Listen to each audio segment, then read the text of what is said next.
तो यहाँ पर हम लोग बात करेंगे क्लास 10th एनसीईआरटी का मैथ एक्सरसाइज है हमारे पास 5.2 और 5.2 का जो प्रश्न देखेंगे यहाँ पर वो देखेंगे 13वें नंबर का प्रश्न क्या कह रहा है। देखो प्रश्न बेहद ही सिंपल है, 3 अंकों वाली कितनी संख्याएं 7 से विभाज्य है, ये हमारा प्रश्न है। कैसे कर सकते हैं बाबू, देखो 3 अंक वाली जो संख्या शुरू होती है ना, बता दो हमको कहाँ शुरू होती है, वो शुरू होती है 100 से, 100 से शुरू होती है। ठीक है, अब यहाँ पर सवाल उठता है कि 3 अंकों वाली संख्या 100 से तो शुरू होती है, लेकिन 100 के बाद ऐसी कौन सी संख्या है जो 7 से विभाज्य है।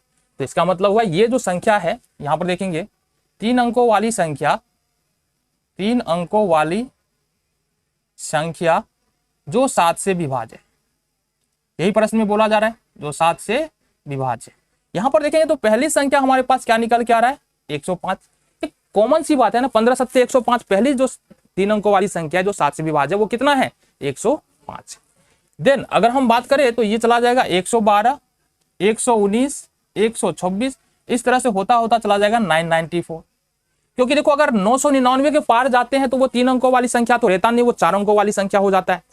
तो लास्ट संख्या जो विभाज्य है 7 से वो है 994। उसके बाद कोई अगर है भी 2-3 संख्या वो 7 से विभाज्य नहीं है, मतलब अंतिम संख्या कितना है 994। अगर हम गौर से देखें तो यह एक एपी फॉर्म हो रहा है हमारे सामने में, 105, 112, 119, 126 और ऐसे करते करते 994 पे चले जाएंगे। यह एक एपी बन रहा है तुम्हारे सामने। ठीक है, क्या लिखेंगे, यह एक एपी है जिसमें अगर बात करें ए का मान तो वो है 105, डी का मान तो जाहिर सी बात है 7। ठीक है, साथ ही साथ हमको अंतिम पद दिया है और अंतिम पद ए एन है और ए एन का मान हमारा कितना है 994। अब हमको यही निकालना है बाबू, ए एन निकालना है। तो बता दो जरा ए एन बराबर क्या होता है, A plus N minus 1 into. अब देखो यहां से क्या क्या मान पता है हमको, ए एन पता है 994 बराबर ए का मान पता है 105 प्लस एन का मान हमको नहीं पता है तो छोड़ देते हैं, और डी का मान पता है 7।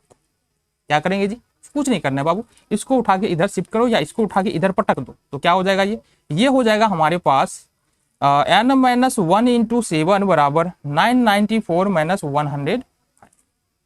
आ जाओ जी, ये होगा 7 को एन से गुना करेंगे 7 एन हो जाएगा, माइनस का 7 हो जाएगा, 14 में से 5 घटाएंगे 9 हो जाएगा, और ये बच गया कितना हमारे पास, 14 में से 5 घटाए 9 बच गया, 8 का 8 हो गया, और 9 में से घटाएंगे 8, ये हुआ 7n माइनस 7 बराबर 889। देन अगर हम 7n इस 7 को अगर उठा के इधर पटकेंगे तो ये हो जाएगा 889 प्लस में 7, ये हो जाएगा। देन अगर हम लिखते हैं 7n बराबर तो ये होगा 896, ये हो जाएगा तुम्हारा। ठीक है जी, यहां तक कोई दिक्कत होनी नहीं चाहिए, देखो ठीक है। चलो देन n बराबर यदि हम देखते हैं तो क्या हो जाएगा 896 बट्टे में 7, काट लो इसको, 7 1 जा 7 2 8 हो जाएगा। तो नंबर ऑफ टर्म जो निकल के आ रहा है वो निकल के आ रहा है तुमको 128, यानी कि 3 अंकों की कुल ऐसी संख्याएं जो 7 से विभाज्य है वो कितनी है 128 है। ये हो गया तुम्हारा प्रश्न। नेक्स्ट प्रश्न पे चलते हैं।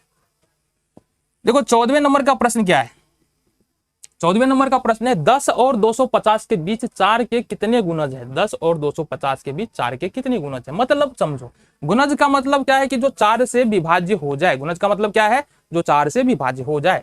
तो 10 के बाद जाएंगे जी, 10 को नहीं पकड़ना है, 10 के बाद चलना है। बताओ ऐसे भी अगर 10 को पकड़ भी ले तो क्या 10 4 से विभाज्य है, मतलब पूरा पूरा भाग लगेगा 10 में, बोले बिल्कुल नहीं लगेगा, नहीं लगेगा, छोड़ो 10 को। 11 पर आ जाओ, 11 4 से विभाज्य नहीं है, 12 4 से विभाज्य बिल्कुल है।